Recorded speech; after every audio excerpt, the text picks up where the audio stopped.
Hello साथियों, मैं लोकेश शाह। व्यष्टि अर्थशास्त्र की हमारी A0 सीरीज़ चल रही है और ये पार्ट 3 है। इसमें हम देखते हैं PPC, प्रोडक्शन पॉसिबिलिटी कर्व, उत्पादन संभावना वक्र। उत्पादन संभावना वक्र, प्रोडक्शन पॉसिबिलिटी कर्व, PPC। इसके शब्दों को ही समझ लें, डेफिनेशन बन जाएगी, रटने की ज़रूरत नहीं है। किसी उत्पादक को हम श्रमिक की 6 इकाइयाँ दे देते हैं और 2 मशीनें दे देते हैं और उसको हम कहते हैं भाई तुम्हें X और Y वस्तु का उत्पादन करना है। साधन ये हैं, ये फिक्स हैं, टेक्नोलॉजी, साधन की मात्रा, ये सब दी हुई है, इसमें कोई परिवर्तन नहीं होगा। अब तुमको 2 वस्तु उत्पादित करनी है, एक करनी, वो तुम जानो। तो अब दोनों वस्तुओं के अलग अलग संयोग वो उत्पादित कर सकता है। अगर वो X का ज़्यादा उत्पादन करेगा तो Y का कम होगा, Y का ज़्यादा उत्पादन करेगा तो X का कम होगा। क्यों? क्योंकि साधन तो निश्चित है ना। अगर X का उत्पादन बढ़ाएगा तो साधन कहाँ से लाएगा? Y में से निकालने पड़ेंगे तो ही तो X का उत्पादन बढ़ेगा। तो Y के साधन निकलते ही Y का उत्पादन कम हो जाएगा। अगर Y वस्तु का उत्पादन बढ़ाता है, साधन कहाँ से लाएगा? X में से निकालने पड़ेंगे तो वहाँ कम हो जाएगा उत्पादन, है ना। ये तो जैसे चद्दर हमने ओढ़ रखा, सिर की तरफ खींचेंगे तो पैर खुले हो जाएंगे और पैर की तरफ खींचेंगे तो सिर खुला होगा। यही बात इसमें है कि उत्पादन की सीमा को बताता है। हम पहले टेबल और डायग्राम को लेते हैं, बाद में डेफिनेशन बनाएंगे। शर्तें मैंने बता दी कि साधन दिए हुए फिक्स हैं, ये इतने ही रहेंगे।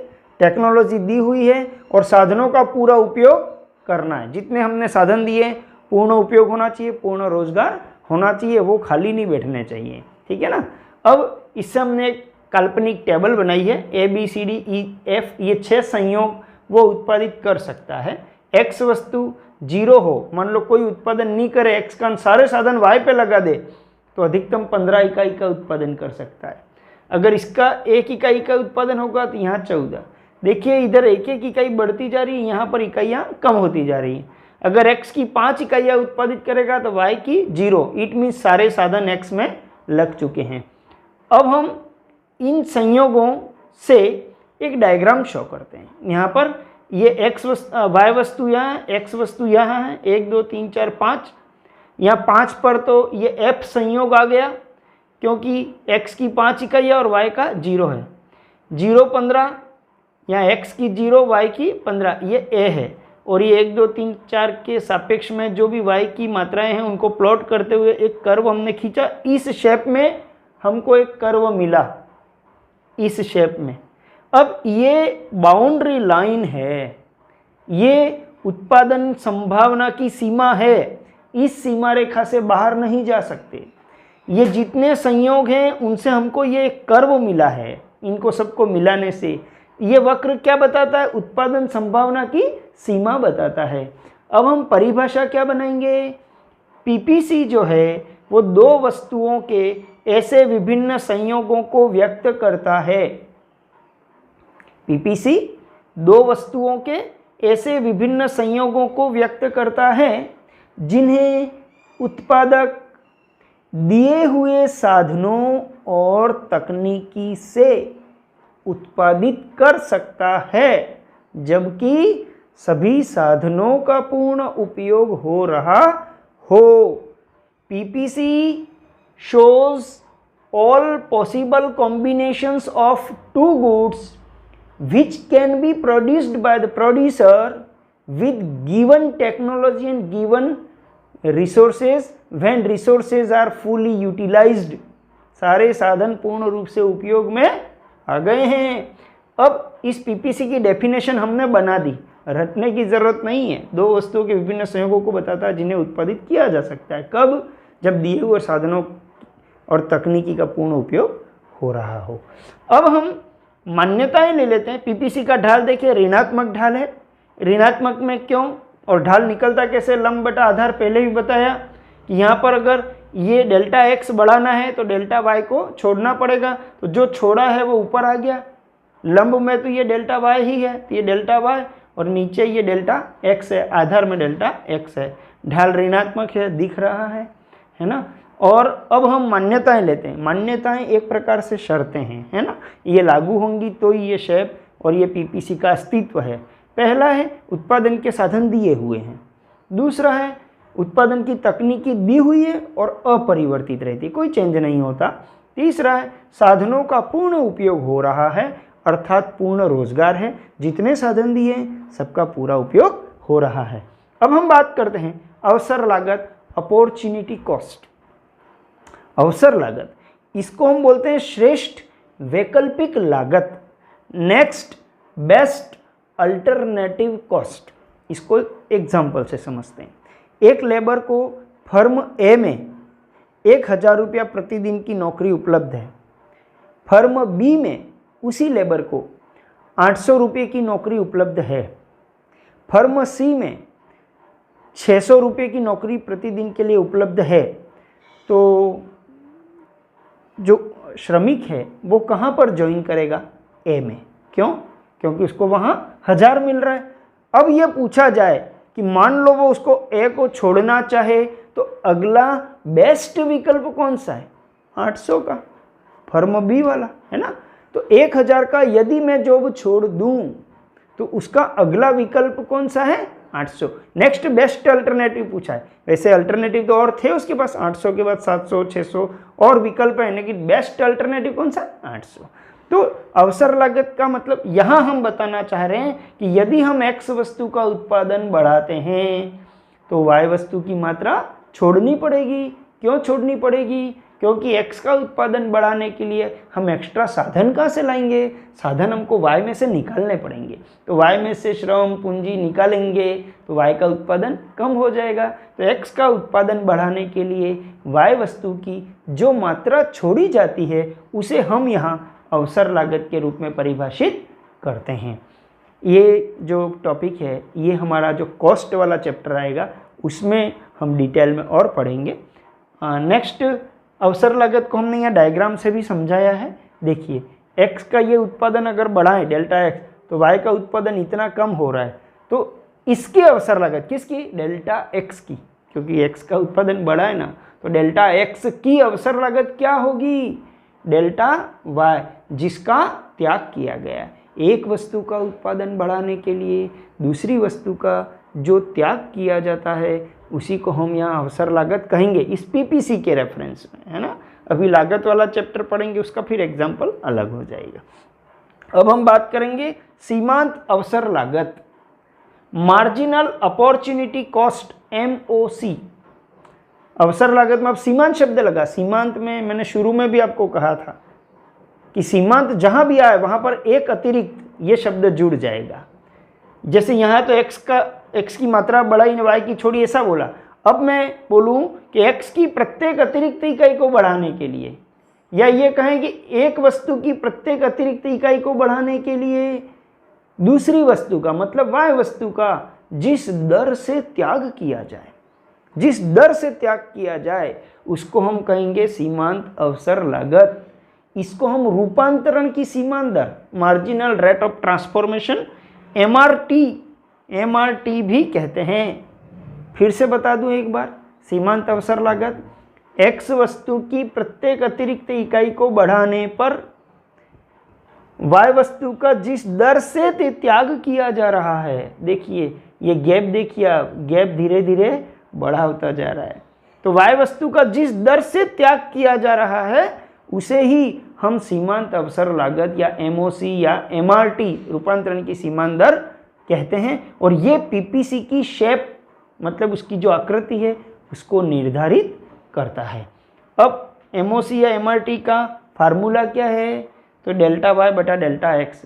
देखो यहाँ तो एक्स और वाई है इसलिए मैं डेल्टा वाई बटा डेल्टा एक्स कह रहा हूँ, लेकिन सेक्रीफाइस ओपन गेन, कमी बटा वृद्धि, जिसकी मात्रा कम हो रही है वो सदैव ऊपर आएगा और जिसकी मात्रा बढ़ रही है वो नीचे आएगा। ये MOC का फार्मूला है। अब हम लेते हैं पीपीसी की विशेषताएं।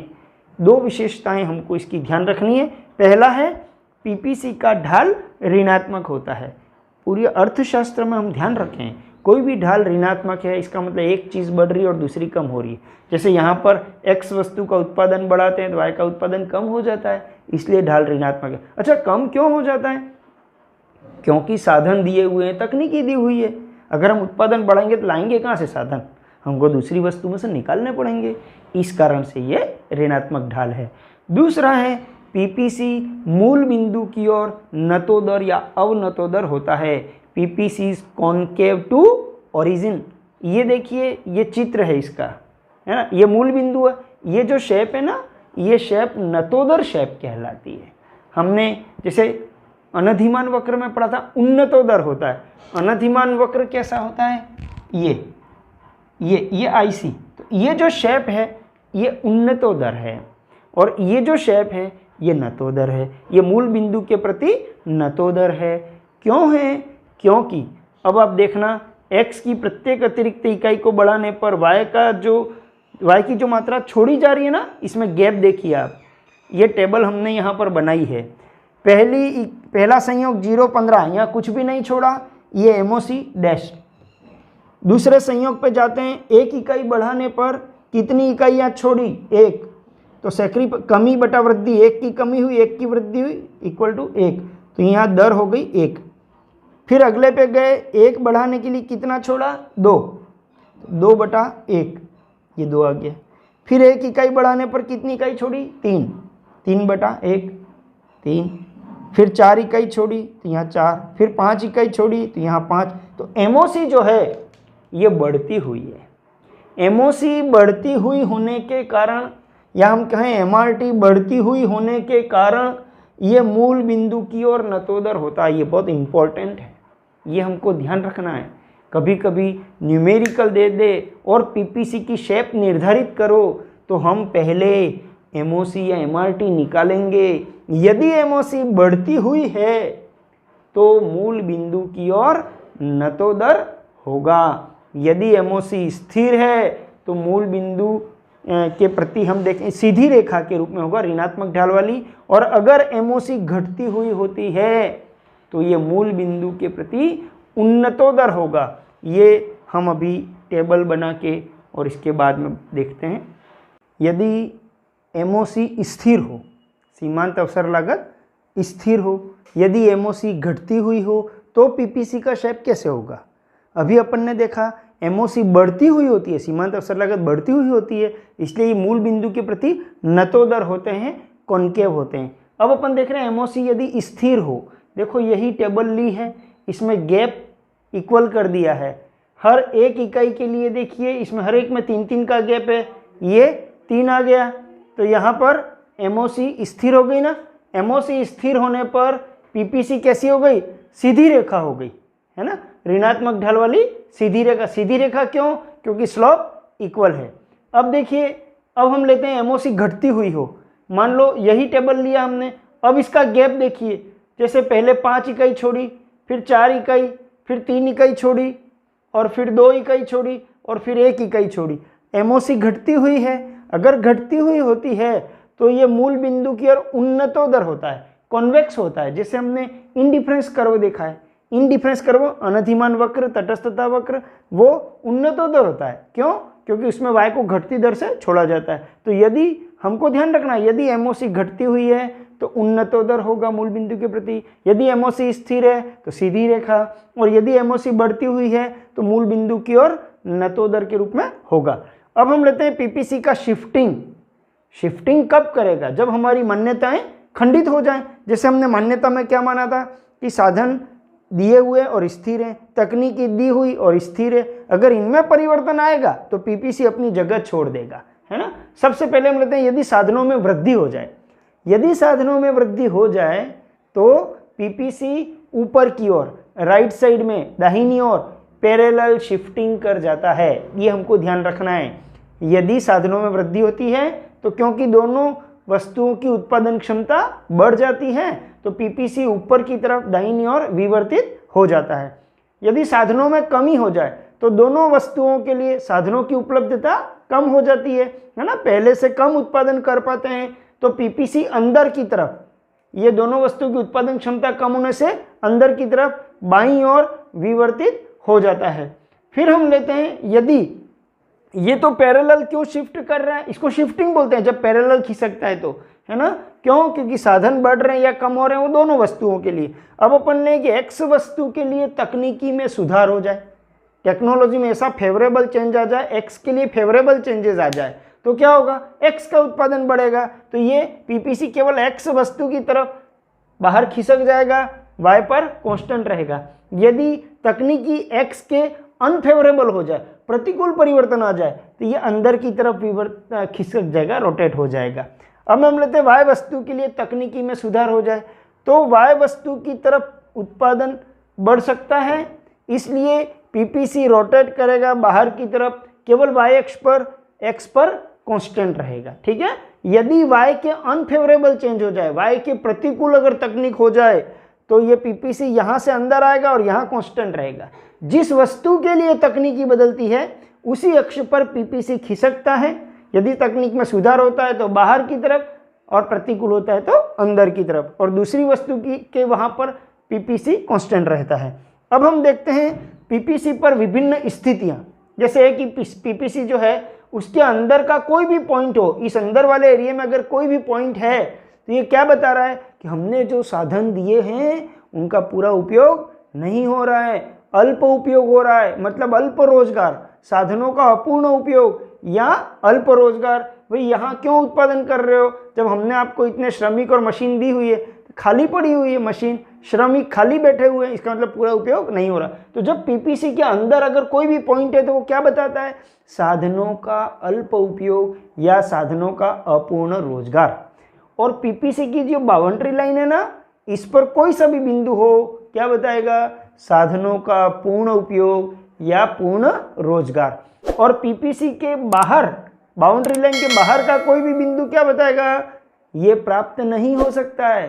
कब, जब साधन ने तकनीकी दिए हुए हैं, तो पीपीसी के बाहर का कोई भी बिंदु हमें प्राप्त नहीं हो सकता। ये कब प्राप्त हो सकता है, यदि साधनों में वृद्धि हो जाए। साधनों में वृद्धि हो जाएगी तो ये पीपीसी ये ऊपर शिफ्ट हो जाएगा और अब सी का हम उत्पादन कर सकते हैं। तो पीपीसी के बाहर का कोई भी पॉइंट जो है उसका हम उत्पादन नहीं कर पाएंगे। अब पीपीसी के द्वारा हम केंद्रीय समस्याओं को व्यक्त करते हैं, क्या उत्पादन किया जाए, कैसे उत्पादन किया जाए और किसके लिए उत्पादन किया जाए। क्या उत्पादन किया जाए, तो पीपीसी का कोई भी बिंदु है, वो जैसे ये बिंदु है तो ये बता रहा है कि एक्स की इतनी इकाई और वाई की इतनी इकाई का उत्पादन हो रहा है। मैंने एक्स वस्तु और वाई वस्तु लिया है, ध्यान रखना सभी में, है ना। दूसरा प्रॉब्लम है कैसे उत्पादन किया जाए, मतलब श्रम और पूंजी का कितना कितना उपयोग किया जाए। तो हमने यहाँ पर श्रम और यहाँ पूंजी लिया है। यदि इस बिंदु पर उत्पादन होगा तो पूंजी का ज़्यादा उपयोग और श्रम का कम उपयोग हो रहा है। यदि इस बिंदु पर उत्पादन हो रहा है तो श्रम का ज़्यादा उपयोग हो रहा है, पूंजी का कम उपयोग हो रहा है। तीसरा प्रॉब्लम है किसके लिए उत्पादन किया जाए। तो यहाँ हमने अमीर वर्ग लिया, यहाँ गरीब वर्ग लिया है। यदि यहाँ उत्पादन हो रहा है तो गरीबों के लिए ज़्यादा उत्पादन हो रहा है, अमीरों के लिए कम। यदि यहाँ उत्पादन हो रहा है तो अमीरों के लिए ज़्यादा और गरीबों के लिए कम। ये पीपीसी के द्वारा हमने कुछ प्रमुख बातें थी वो शो की हैं। अब हम बात करते हैं व्यष्टि और समष्टि अर्थशास्त्र में अंतर जो बाकी रह गया था, इस पर हम थोड़ा सा डिफरेंस देख लिए, अक्सर एग्जाम में आता है। देखिए, व्यष्टि अर्थशास्त्र अर्थशास्त्र की वह शाखा है जिसमें व्यक्तिगत इकाइयों के व्यवहार का अध्ययन किया जाता है, और समष्टि अर्थशास्त्र अर्थशास्त्र की वह शाखा जिसमें संपूर्ण अर्थव्यवस्था का समग्र रूप में अध्ययन किया जाता है। याद रह जाएगा, व्यष्टि मतलब व्यक्तिगत, समष्टि मतलब संपूर्ण, ठीक है ना। अब दूसरा पॉइंट, व्यष्टि अर्थशास्त्र को कीमत सिद्धांत कहते हैं, समष्टि अर्थशास्त्र को आय सिद्धांत कहते हैं।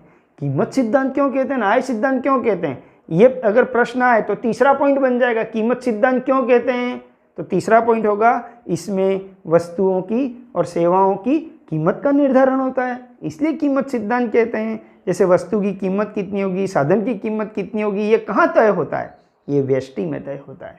और समष्टि को आय सिद्धांत कहते हैं। क्यों कहते हैं, तो फिर तीसरा पॉइंट बन जाएगा, इसमें आय और रोजगार का निर्धारण किया जाता है। जैसे राष्ट्रीय आय कितनी है, देश में रोजगार कितना है, ये हम कहाँ पढ़ेंगे, ये हम समष्टि में पढ़ेंगे, क्योंकि लार्ज स्केल की बात हो रही है। अब अगला पॉइंट हो जाएगा, जैसे व्यष्टि में कीमत का निर्धारण कैसे होता है, तो उसमें लिखेंगे इसके मुख्य उपकरण व्यक्तिगत मांग और व्यक्तिगत पूर्ति, है ना। और आय का निर्धारण, तो इसके मुख्य उपकरण समग्र मांग और समग्र पूर्ति। फिर हम उदाहरण लेने, व्यष्टि के उदाहरण क्या हो सकते हैं, व्यक्तिगत आय, व्यक्तिगत बचत, व्यक्तिगत उपभोग, एक फर्म का उत्पादन, एक वस्तु की कीमत, एक साधन की कीमत आदि। मतलब एक के लिए जो भी उदाहरण है वो सब व्यष्टि के। अब इन्हीं उदाहरणों में मैं कुल या सकल लगा दूं ना तो समष्टि के बन जाएंगे। जैसे वहाँ व्यक्तिगत आय कहा, यहाँ हो जाएगा राष्ट्रीय आय। वहाँ व्यक्तिगत बचत, यहाँ कुल बचत। वहाँ एक फर्म का उत्पादन, यहाँ कुल उत्पादन। व्यक्तिगत व्यय, यहाँ पर कुल व्यय। एक वस्तु की कीमत या एक साधन की कीमत, यहाँ कहेंगे सामान्य कीमत स्तर। सामान्य कीमत स्तर क्या होता है, जनरल प्राइस लेवल। तो देश में जितनी भी वस्तुएं और सेवाएं हैं ना, उन सभी कीमतों का औसत, सबकी कीमतों का औसत, उसको हम बोलते हैं जनरल प्राइस लेवल। तो सामान्य कीमत स्तर जो है, अर्थात मुद्रास्फीति वगैरह जो है, वो हमारे समष्टि में आती है। ये इनके प्रमुख अंतर हुए। और इस प्रकार से ये हमारा जो परिचय वाला भाग है व्यष्टि अर्थशास्त्र का, ये यहीं समाप्त होता है। इस परिचय में हमने कुल 3 वीडियो अपलोड किए हैं। धन्यवाद।